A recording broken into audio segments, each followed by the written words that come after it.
First of all, you have to rely on what the people who actually had the intelligence at the time knew. People like the CIA director, people like the president, the vice president, national security advisor, they all have said, I think in public, that this information was important and it did save lives and did stop attacks. I think it's... Don't you at some level want to just say, President Obama, you are being silly. The security of the nation was directly at risk, and we had people in custody who knew things. If we could get the information, it could save lives. The notion that we have to work our way up some gradual scale and that some set of techniques, which we had already construed as legal, could only be used as a very just ridiculous. You're being silly. Don't you want to say that, John, or not? I wouldn't say silly. I would say naive. I think it's naive to say, oh, well, maybe we could have gotten it some other way. I mean, you could always say that. You could say, well, if Lincoln had not gone after the South, maybe slavery would have ended on its own and the country would have reunified in 20 or 30 years. I mean, it's impossible to answer a counterfactual like that. Right, That's one thing. The second thing is we certainly haven't got a lot of intelligence from operatives who we arrested, brought back to the United States, and put on trial in our federal courts. I mean, you look at what happened to the people responsible for the first World Trade Center bombing, and they're still preaching hatred. The so-called blind Sheikh and his followers.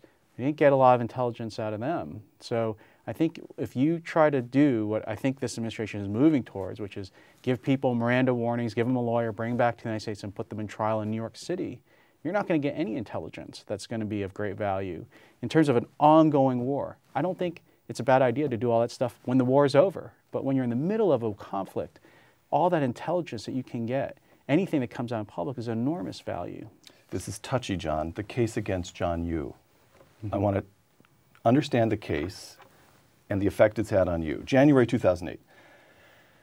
Convicted terrorist Jose Padilla files suit claiming he's been tortured in custody, and he names you personally for claiming that you had authorized methods to which he had been subjected and arguing that you therefore were implicated in a violation of his constitutional rights. Is that a fair summary? When that happened in 2008, what was your reaction? Laugh it off because it's such a ridiculous assertion, or?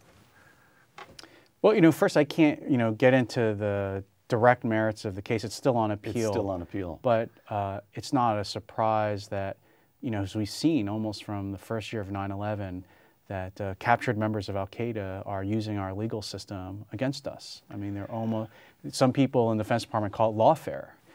They have been filing suits against American officials, not just here, but all over the world.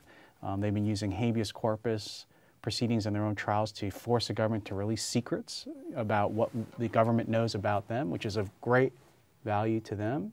And I think our country still hasn't figured out how to balance our commitment to fair and open trials and legal proceedings with protecting valuable secrets while war is still going on. Okay. I do think, though, that the legal system, our legal system, used to and should continue to foreclose these kinds of lawsuits. I mean, the biggest problem is that you don't want our officials to be worrying about being sued when they have to make these very difficult decisions about protecting the national security.